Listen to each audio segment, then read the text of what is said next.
He was invisible, a maintenance worker in a billion-dollar tower seen by thousands but known by none. She was the most visible person in the building, yet when their worlds collided in an impossible moment, it wasn't scandal that followed. It was recognition. This is what happened when character transcended circumstance. Marcus Chen arrived at Meridian Tower at 4:53 in the morning, exactly 7 minutes before his shift officially started. This was his ritual. Not because anyone was watching, no one was ever watching at this hour, but because 7 minutes of buffer time meant he could move through the building without collision, without apology, without the small social friction of existing in spaces designed for people who mattered more. The lobby was his kingdom before the sun rose. The marble floors reflected nothing but his own tired face and the fluorescent ceiling lights. He pushed his maintenance cart toward the east wing, where the executive offices lived behind glass walls and closed doors, where people made decisions that affected thousands of lives they would never meet. At 42 years old, Marcus had perfected the art of being present without being noticed. This was not a skill he had chosen to develop. It was more like an adaptation, the way certain animals learn to move through predator territory by making themselves small. He wore the gray uniform that came with the job, carried the keys that opened every door but gave him permission to enter none. He cleaned offices where the furniture alone cost more than his annual salary. He emptied wastebaskets filled with decisions, crumpled printouts of spreadsheets, rejected emails, the detritus of power. He never read them, not because he was incurious, but because reading them would have made him feel like a thief. The building was called Meridian Tower, 34 stories of steel and glass and the compressed ambitions of 1,500 people who came here every day to make money, make names for themselves, make their mark on the world. Marcus cleaned for 200 of them. He knew their preferences without knowing their names. He knew that the partner in 2801 drank green tea with honey and preferred his pens to be fountain pens, never ballpoint. He knew that the director in 1904 was meticulous and kind. She always left her office in better shape than she found it, which made his job easier and somehow harder at the same time. He knew that the CEO, Victoria Chen, though he had never heard anyone call her by her first name, always Ms. Chen or the CEO, arrived before everyone else and left after everyone else, and that somewhere inside her day were moments where she sat at her desk and looked at her hands as if they belonged to someone else. He knew this last thing because he had seen her like that exactly 3 times in the 4 years he had worked at Meridian Tower. Not because he was watching, but because he was there, invisible, cleaning, and sometimes people forget to fully see the people they have trained themselves not to see.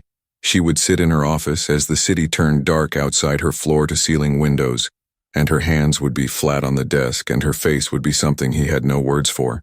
On those nights, Marcus would finish his work and leave quietly, closing her office door with extra care, the way you might close a door on someone's private grief. This morning, the East Wing was exactly as it always was. Quiet, cool. The air conditioning hummed its constant song. Marcus moved through the partner offices first, the ones where 7 men and 2 women decided how Meridian Corporation would move forward quarter by quarter.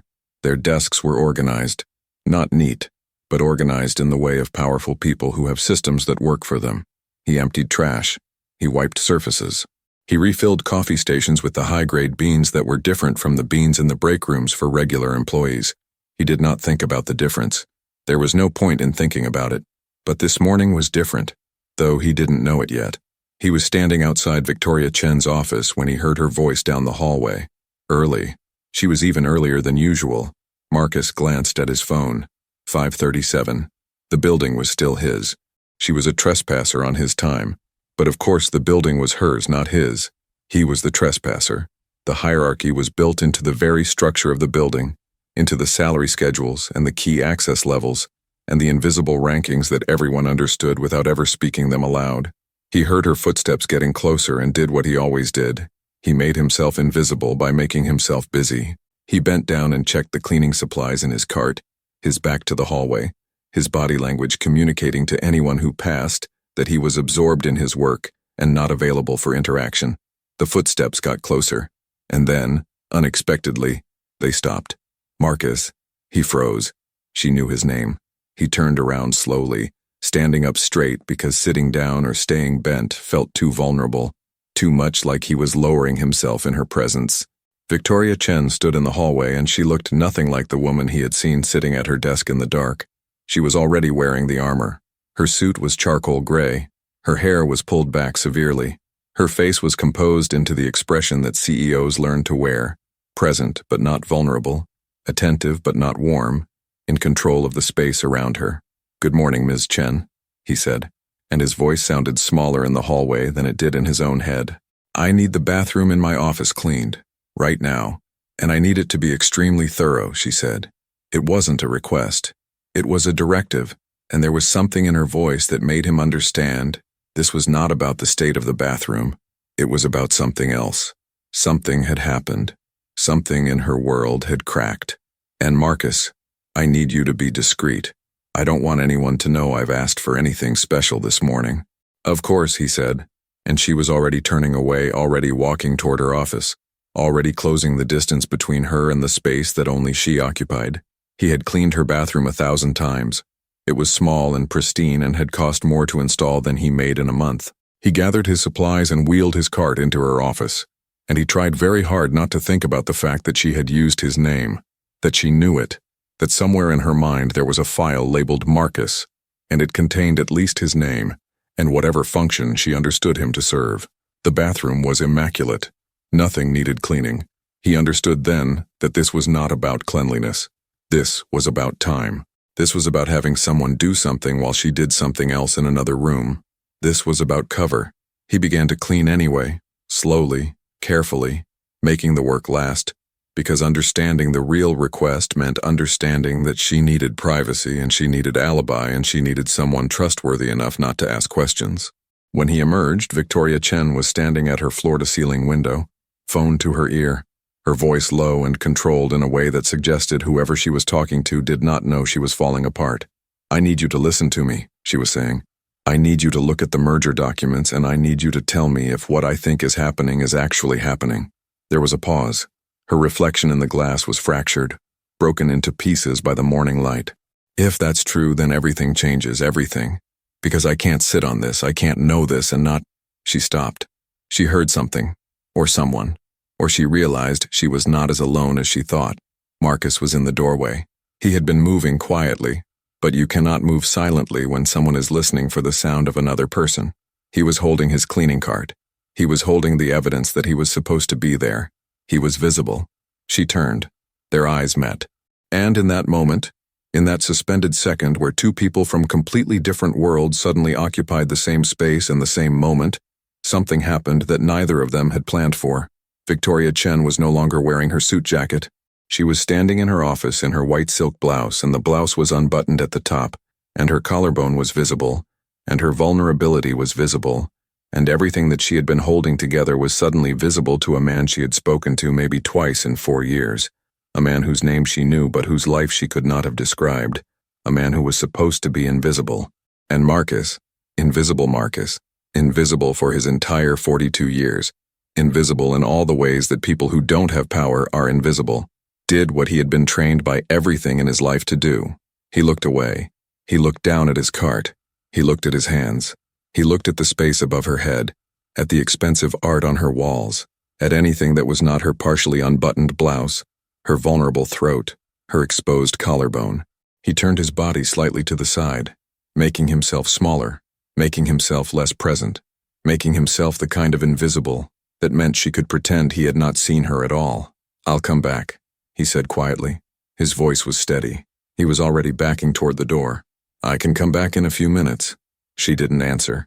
She was still holding the phone, but her other hand moved to her blouse, moved to button it back up, moved to restore the armor that he had unwittingly seen fall away. Her eyes, they registered something. Surprise, maybe. Relief, maybe. Something that looked like recognition, but that couldn't have been right because he was no one to be recognized. He backed out of the office and pulled the door closed behind him and stood in the hallway for a moment, just breathing. His heart was beating in a way that suggested he had done something significant, but he had done the opposite of something significant.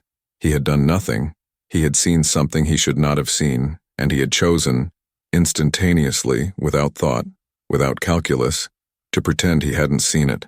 He had chosen her dignity over whatever curiosity he might have felt. He had chosen to be the kind of invisible that meant she could keep her secrets. And the strange thing was, it didn't feel like a small choice. It felt like the biggest choice he had made in years, He went to clean the executive bathroom on the 17th floor instead, and he stayed there for an hour, and when he came back to the East Wing, Victoria Chen's office door was open and she was sitting at her desk and she was fully buttoned and fully armored, and looking at something on her computer with an intensity that suggested the world was about to change. He finished his shift without seeing her again, but everything had already changed. Marcus's daughter Sophia was 16 years old, and she had her mother's face and her mother's way of asking questions that made you feel like you had been understood in a way you had never expected to be understood. She was at the breakfast table when he came home, at 7 in the morning, still in the clothes he had slept in 3 hours ago because the insomnia had been bad lately, worse than usual. "Dad, you look like someone just told you that you're dying," she said. She was eating cereal with the kind of focus that suggested school had not started yet, and therefore everything was still optional. "I'm fine," he said. He was lying. He was not fine. He was unsettled in a way he couldn't articulate. He had been given a moment of power, the power to expose someone, the power to hurt someone, and he had chosen not to use it. But now what? Now she knew that he knew. Now there was a secret between them. "How was homework?" "Existential and pointless," she said, "but I finished it anyway." "Dad, are you sure you're okay? You're doing the thing where you make your jaw very tight." He was. He could feel it. He was holding tension in his face like it was a secret he could not tell her. "Just a weird morning at work," he said. Weird how? He couldn't tell her. He couldn't tell anyone. This was not his story to tell. This was Victoria Chen's story, whatever it was. And he was not a character in it. He was a background detail. He was the person who had proven himself trustworthy by seeing something he should not have seen and choosing not to speak about it. This was his purpose now, apparently. This was the invisible role he had been cast in. "Just work," he said. "Nothing important." But Sophia looked at him with her mother's eyes and she understood that he was lying, even though she didn't know what he was lying about. She understood that something had shifted. She understood that her father was carrying something heavier than usual, and she was wise enough not to push. The next morning, Marcus arrived at Meridian Tower at 4:53, exactly 7 minutes before his shift started. But this time, everything was different because he was different. He had been selected. He had been tested. He had proven himself, or that's what he kept thinking over and over as he moved through the empty building with his cart, cleaning offices where other people's decisions hung in the air like dust. He was acutely aware of each floor he cleaned. He was acutely aware of when he approached the East Wing. He was acutely aware of the moment when he could see down the hallway that Victoria Chen's office door was already open, and she was there. She was already there, and it was only 5:15 in the morning and she had not been there when he arrived. She had been waiting for him. When he entered the hallway, she stepped out of her office. She was wearing a different suit this time, navy instead of charcoal. She was wearing the same armor, but there was something different in her face, something that looked like it had been decided. "Can we talk?" she asked, not in the way she had asked him to clean the bathroom. This was a real question. This was a request that acknowledged he was a person capable of answering. "Of course," he said. She gestured him into her office. He left his cart in the hallway. This felt significant. This felt like he was being asked to be something other than a maintenance worker, and he wasn't sure he knew how to be anything else. She closed the door. This was unprecedented. He had never been inside her office with the door closed. He was acutely aware of the square footage of the room, the view of the city below them, the expensive furniture that announced itself as important, and the woman standing in the center of it all, looking at him in a way that suggested she was trying to read something written in very small print across his face. "I want to thank you," she said, "for what you did yesterday." He didn't know what to say. He had done nothing. He had chosen not to do something. "You don't need to thank me," he said. "I do," she said, "because what you did, you didn't have to do that. You could have looked at your phone. You could have texted someone. You could have used it against me somehow, and the world would have applauded you for doing it. Instead, you saw something that most people would have weaponized, and you chose to see me as a human being instead. That's rare. That's rarer than you probably understand." He was quiet. He was trying to locate himself in this conversation. He was trying to understand how he had become someone who Victoria Chen, the CEO of Meridian Corporation, was having a serious conversation with. The whole thing felt impossible, dreamlike. "I'm not going to ask you to keep a secret," she continued. "What happened yesterday is already past. Instead, I'm going to ask you something else. I'm going to ask you why you did it. Why you chose not to look. Why you chose not to exploit a moment where you had power over someone. He thought about this. He thought about Sophia. He thought about his wife, dead 9 years now, and the way she had always said that character was not what you did when people were watching. Character was what you did when no one was watching, and no one would ever know. Character was the decisions you made when you had power and no one could hold you accountable. Because it was the right thing to do, he said finally. And then, because that sounded too simple, too rehearsed, he added, because you're a person, and you made a mistake or had a vulnerable moment or whatever it was, but you're still a person, and I don't want to be the kind of man who would hurt someone just because he could. Victoria Chen looked at him for a long moment, and then she said something that changed everything. I've been watching you for 3 years, she said. Not all the time, but periodically. I had someone check on you, not in an invasive way, but in a way that would let me know if you were the kind of person I thought you were, if you were someone I could trust with a particular situation. And what you did yesterday, that was the final test. That was me being vulnerable on purpose, to see if you would stay invisible, or if you would exploit what you saw. Marcus felt the world shift slightly beneath his feet. Everything he thought had happened, the accidental vulnerability, the chance encounter, was not accidental at all. He had been under observation. He had been evaluated. And now in this moment, standing in this office with this powerful woman, he was being told that he had passed. What do you want from me? He asked. Right now, I want you to understand that your character has been noticed, and I want you to know that I'm going to do something that might seem strange, but I need you to trust me. I need you to trust that I see you, and that I have a reason for what I'm about to do. She walked to her desk and pressed a button on her phone. She said a name he didn't catch, and then she said, send up the contracts. 5 minutes later, a woman brought in a folder, a thick folder. Victoria Chen opened it and turned it around so he could see it. It was filled with papers, legal papers, official papers. I'm creating a position, Victoria Chen said. It doesn't exist yet. It's going to be called Operations Director for Community Partnerships.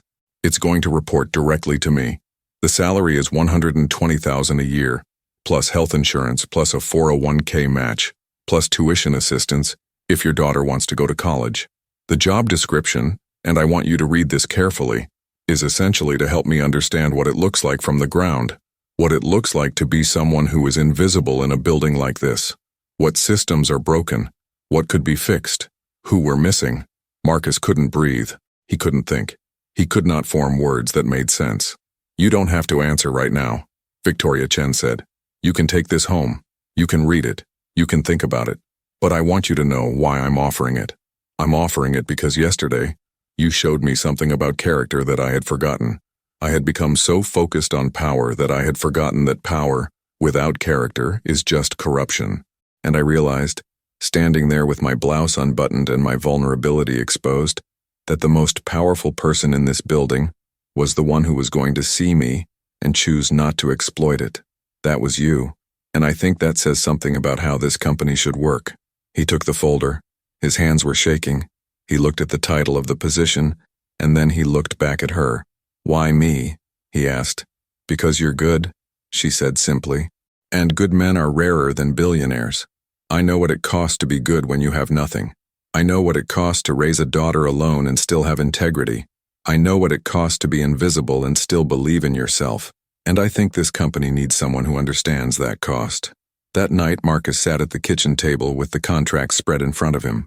Sophia came home from debate team, dropped her backpack by the door, and immediately sensed that something had shifted. What's happening? She asked. And this time he could tell her. Not all the details. Those weren't his to tell. But the essential story. He had been offered a job. A real job. A job that would change things for them. A job that meant he didn't have to work 3 jobs anymore. A job that meant he could go to her debate meets without falling asleep in the bleachers. A job that meant they could stay in the neighborhood they loved without his constant terror about money. She cried. She actually cried, which was something she hadn't done since her mother died, and the sight of her tears was worse and better than if she had danced. It meant she had been carrying something. It meant she had been afraid of something. It meant she had been working in her own way to hold the family together, just as he had been working to hold it together. This is because of something that happened at work, he said. Someone saw something good in me. and they wanted to invest in it. Who? She asked. The CEO, he said. Victoria Chen. And Sophia, smart Sophia, wise Sophia, understood immediately that this was a significant moment in their story. This was the moment when they stopped just surviving and started actually living. This was the moment when being good finally, actually, tangibly mattered, not in an abstract spiritual way, but in a real material way that would change the trajectory of their lives. He signed the contracts. The weeks that followed were strange in ways he had not anticipated. He was no longer invisible because his job was to help other people see. He had an office on the 22nd floor. He had a title. He had a business card. He had access to the building in a different way, not as the person who cleaned up after people, but as the person who helped bridge the gap between those who made decisions and those who lived with the consequences of those decisions. But more importantly, he had a relationship with Victoria Chen that went beyond power dynamics. She sought his counsel on matters that had nothing to do with his official job. She asked him questions. She listened to his answers. And he began to understand that what he had witnessed in that vulnerable moment, her fear, her uncertainty, was not a flaw. It was the thing that made her capable of being a good leader. It was the thing that meant she would listen to someone like him. And then, 3 months in, everything shifted again. Marcus was in his office going through facility reports when Victoria Chen appeared in his doorway. She looked how he had seen her look once before, like something had cracked inside her. But this time the armor wasn't cracking from the inside. It was cracking from the outside. "We have a problem," she said. "We have a serious problem." He gestured her into his office. He closed the door, and she told him what the problem was. The merger documents she had been reviewing that morning, the morning he had accidentally witnessed her vulnerability, they had uncovered something, a fraud, a systematic fraud that went back years. Her COO had been moving money, obscuring it, hiding it in subsidiary accounts. It was large enough to be a felony. It was large enough to bring down the company. It was large enough to end his career and possibly put him in prison. "What are you going to do?" Marcus asked. "What I have to do," she said. "I have to report it. But if I report it, the fallout will be significant. The stock price will tank. People will lose their jobs. Families will lose their security. But if I don't report it, then I'm complicit. Then I'm part of the corruption. Then everything about me, everything I believed about myself, is a lie." Marcus understood in that moment that she was telling him this because she was asking him something without asking it. She was asking him to validate her choice. She was asking him to be the invisible person who sees clearly and tells her the truth. "You have to report it," he said, "because if you don't, you'll spend the rest of your life knowing you could have, and that will eat you alive. And eventually, someone else will find out, and then it will look like you were part of it. But more than that, you have to report it because you're the kind of person who reports it. You're the kind of person who sees something wrong and doesn't look away." She nodded. She had known the answer before she came to his office. She had just needed to hear someone say it. She had needed to be seen again in her vulnerability, and to be told that she was still good. She reported it. The fallout was catastrophic. The stock price dropped 40% in 2 days. 3 executives were fired. 2 resigned. The SEC opened an investigation. The company was paralyzed. Meridian Tower, which had felt so solid and permanent, suddenly felt fragile. People didn't know if they were going to have jobs next week. People started looking for other work. People started having conversations about whether the company would survive. And in the midst of all this, Victoria Chen was the one who had reported the fraud. She was the whistleblower. She was the person who had blown up her own company to do the right thing. And that was not a popular position. That was not a position that won you loyalty from people who were losing their jobs. That was a position that made you look either naive or self-destructive, depending on who was judging you. But there was something else happening too, something that no one had anticipated. The story got out. Not the fraud itself. That was going to be documented and detailed in court filings and SEC reports. But the story of why Victoria Chen had reported it. A woman who could have ignored it. A woman who had the power to bury it. A woman who had chosen instead to blow it up because it was the right thing to do. And the business press picked up on it. The financial news outlets reported it. And the narrative began to shift. Instead of looking like someone who had destroyed her company, she looked like someone who had saved it. Instead of looking weak, she looked principled. Instead of looking naive, She looked like someone who understood that power without integrity is not actually power. It's just temporary authority that will eventually collapse under the weight of its own corruption. And somewhere in that chaos, Marcus realized something. He realized that Victoria Chen had known this would happen.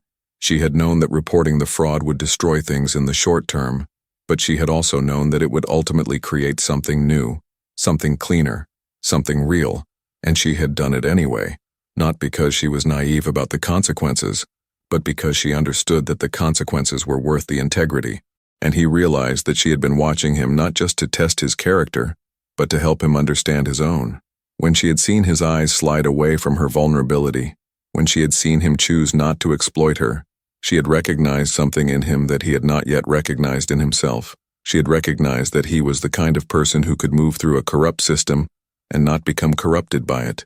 She had recognized that he was the kind of person who could maintain his integrity, even when being invisible meant that no one would ever know or care about it. 6 months later, Meridian Corporation emerged from the crisis. The fraud investigation was concluded. The executives who had participated faced charges.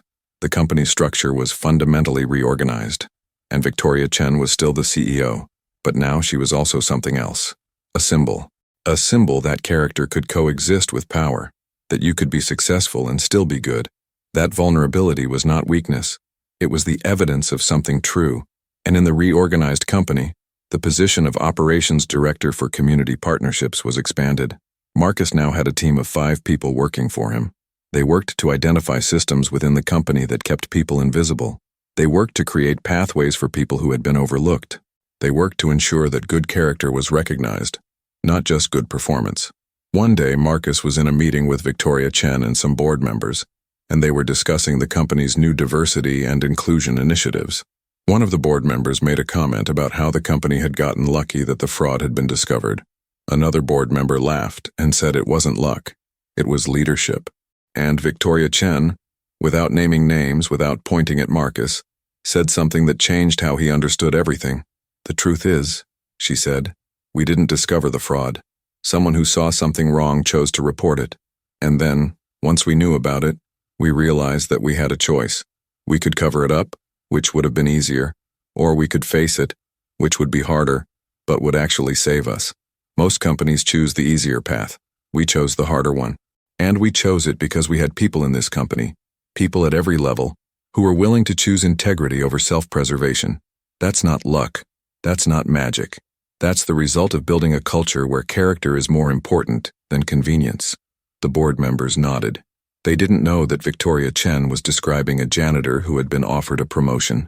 They didn't know that she was describing a moment of accidental vulnerability that had turned out not to be accidental at all. They didn't know that the whole culture shift had begun with Marcus's decision, in a single moment, not to look. But Marcus knew, and he understood finally what had actually happened. He had not been tested by Victoria Chen. He had been recognized by her. She had seen in him something he had not yet seen in himself, that character is not something you perform for an audience. Character is something you do in the dark, when no one is watching, and it is that very quality, that ability to be good even when being good has no witnesses, that makes you actually attractive to people who have real power. And more than that, he understood that Victoria Chen had been testing herself too. She had been asking herself if she was the kind of person who would work with someone who would see her at her most vulnerable and choose to protect her instead of exploit her. And by choosing to build a relationship with Marcus, by choosing to promote him, by choosing to make him part of her leadership team, she had answered that question.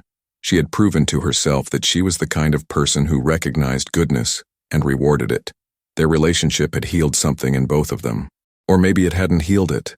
Maybe it had just made them both finally see the thing that had been true all along, that goodness is not weakness, and that visibility is not the only measure of value. 1 year after Victoria Chen had been early to the office and partially undressed and Marcus had chosen to look away, they were sitting in her office again. But this time, it was different. The office looked the same, but the relationship had transformed. They were no longer CEO and new employee. They were something closer to colleagues, something close to friends. "I want to tell you something," Victoria Chen said. "Something I haven't told you." Marcus waited. "The morning you saw me like that, it wasn't an accident. I had orchestrated it. I had someone from my office call and upset me before dawn. I had specifically asked my assistant to schedule something that would put me in that state of vulnerability right when you arrived to clean. I wanted to see what you would do. I wanted to know if you were the kind of man I thought you were. Marcus felt the ground shift again. Everything he had understood about that moment, about the accident, about the chance, about the serendipity of his choice, was suddenly reframed. "Why are you telling me this now?" he asked. "Because I realized that keeping that information from you was another form of corruption. You deserved to know that you were being tested. You deserved to know that I had engineered the situation. You deserved to know the truth." And then she told him the rest of the story. She had been planning to force the fraud issue into the open for months, but she had wanted to do it with someone she trusted completely, someone who would not exploit the moment, who would not leak information to the press, who would not use what she was about to ask him to help with for his own gain. She had identified him early, years ago, as a potential partner in that endeavor, but she had needed to be sure. She had needed to see with her own eyes what he would do when given power he could use without consequence, and what she had seen, his instant choice to look away, to protect her dignity, to be invisible, that had told her everything. That had told her that he was exactly the kind of person she could trust to help her do the hardest thing: report the fraud, destroy the company's stability in the short term, and rebuild it into something better in the long term. "You used me," Marcus said. And it wasn't an accusation. It was a statement of fact. "I did," Victoria Chen said. "And I'm sorry for that. But I also want you to understand something. I didn't use your character. I didn't corrupt it or exploit it. I recognized it. And then I gave you the opportunity to use it for something that mattered. I gave you a platform. I gave you resources. I gave you the ability to shape the future of a company. I did that because of who you are, not despite who you are. The test wasn't to change you. The test was to confirm who you already were." Marcus sat with this. He sat with the fact that his choice, his instinctive, invisible choice not to look, had been witnessed and observed and documented and used as the foundation for a relationship that was now fundamentally changing how he moved through the world. "So, what happens now?" he asked. "Now," Victoria Chen said, "I want to ask you something. The company is stable now. The fraud investigation is over. We've rebuilt. We're in a good position. I've been offered the position of board chair at the National Business Association. It's a volunteer position, but it comes with significant visibility and influence. And I want to know if you would be interested in taking over as CEO of Meridian Corporation." He actually laughed. Not because it was funny, but because it was so far outside the range of possibility that his brain couldn't quite accommodate it. Him, Marcus Chen, the invisible maintenance worker, CEO of Meridian Corporation. "I'm not qualified," he said.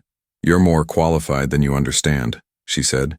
"You understand what it means to be invisible in a system.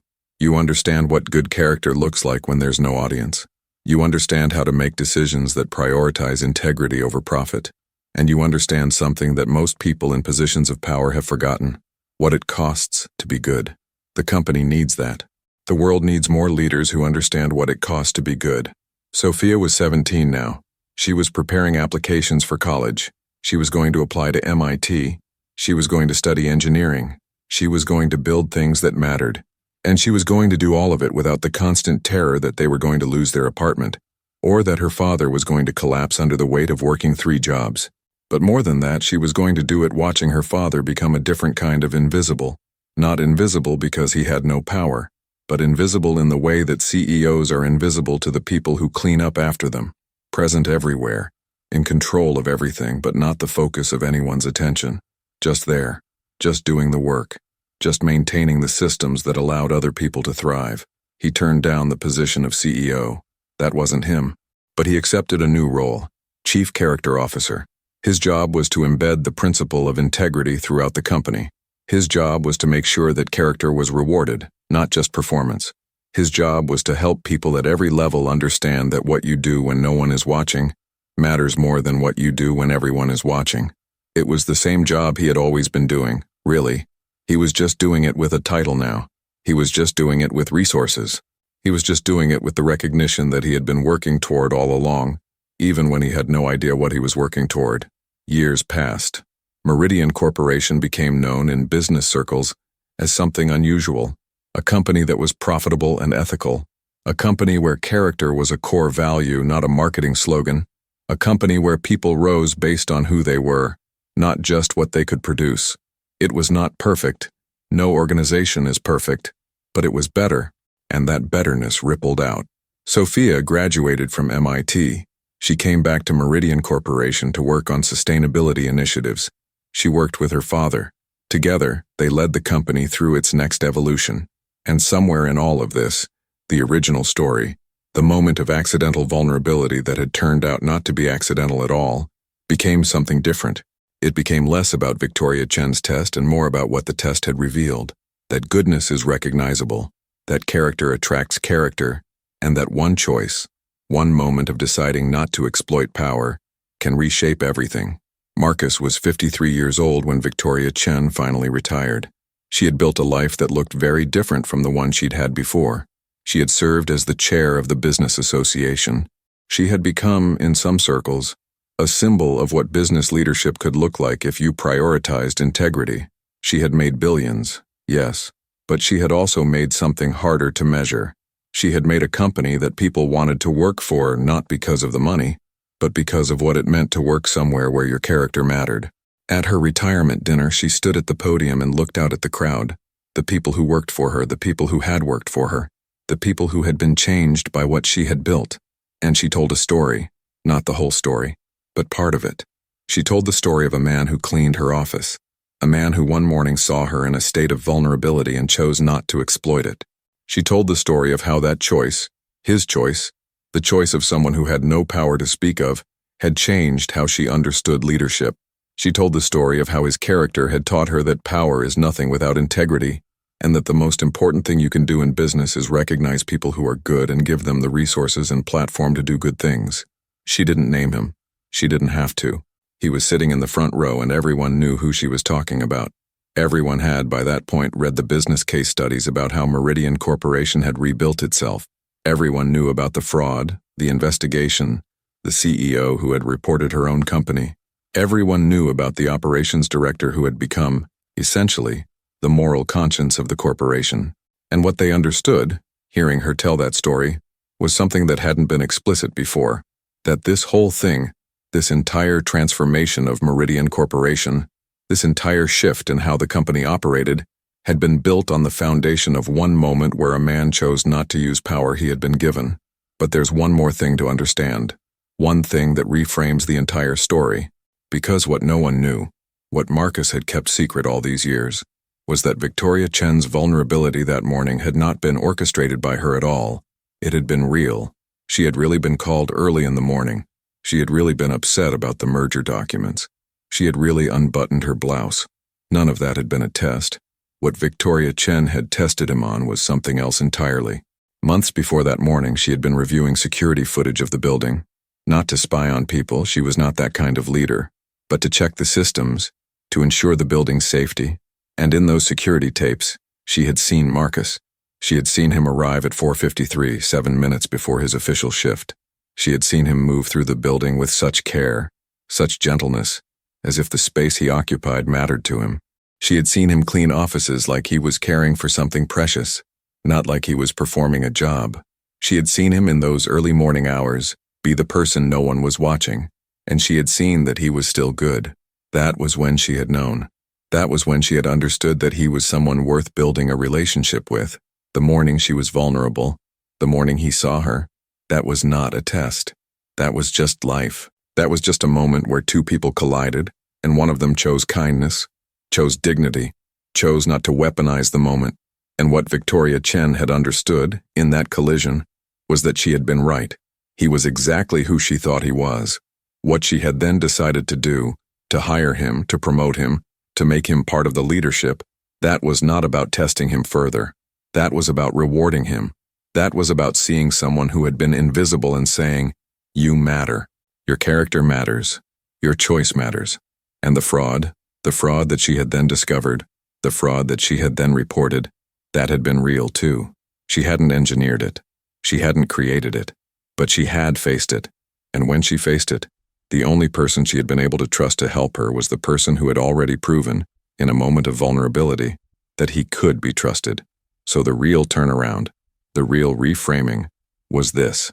Marcus had thought he was being tested, but he wasn't. He was being seen. He was being recognized. He was being valued for who he already was. And that recognition, that seeing, that valuation, it had changed everything. Not because he had passed a test, but because someone in power had finally noticed him. And when they noticed him, they had invested in him. And because he was the kind of man who was worth investing in, he had become the kind of man who could help reshape an entire company. On the day of Victoria Chen's retirement dinner, she concluded her story like this. I want to be clear about something. I didn't discover Marcus. I didn't create him.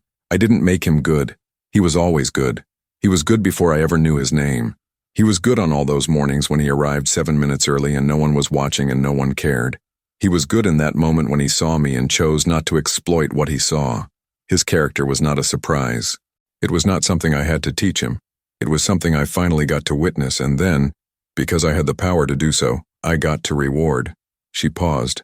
She looked at him. And now I want to tell you something that I haven't told anyone else, something that I've kept secret all these years. The vulnerability you witnessed that morning, it was real. It was not orchestrated. It was just a moment where two people collided, and you chose kindness. What I had orchestrated was not that moment, but everything that happened before it. I had been watching you for a long time. I had been noting your character.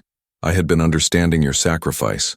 And I had been waiting for the right moment to do what I should have done from the beginning, to recognize you. She smiled. It was a smile that said, I see you. I see you now, and I see you as you are. And I want to ask you something in front of all these people. I want to ask you to take over as CEO of Meridian Corporation, not because you're qualified on paper, but because you're qualified in the way that matters, because you understand that character is the foundation of everything, because you've proven that you can be good when no one is watching, and because this company, and maybe the whole world, needs more leaders who understand what it costs to be good, and who believe that cost is worth paying. This time, he said yes, not because he had suddenly become someone different, but because someone in power had finally said the words that he had been waiting his whole life to hear. You matter, not despite your invisibility, but because of your integrity. You matter because of who you are, not because of what you can do for me. And that moment of recognition, was when everything actually changed.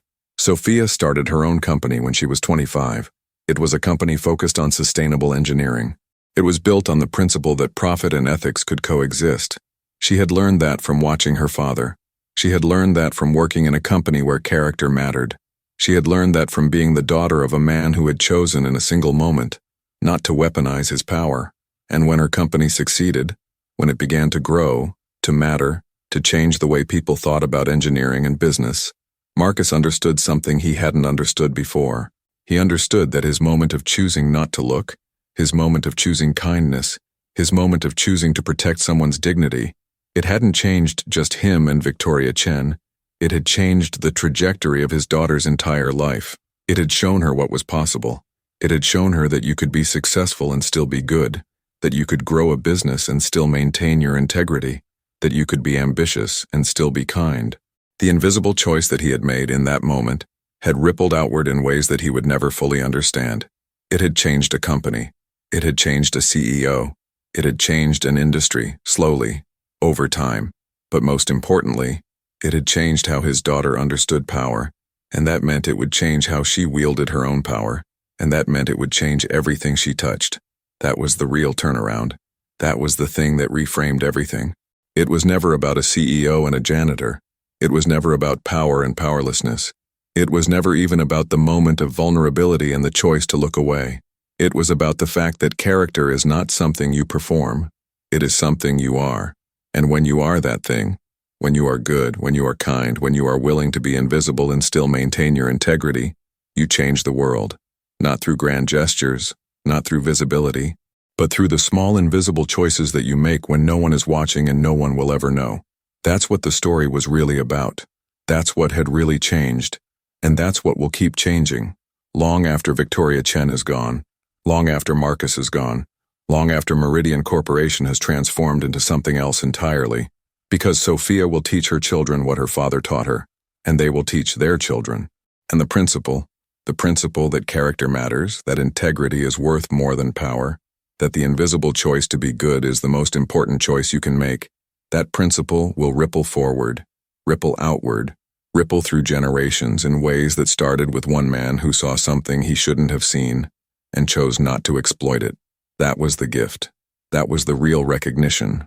Not a job, not a promotion, not visibility, but the understanding that he had been seen and that being seen by someone who had real power meant that his choice, his invisible choice, had actually mattered all along.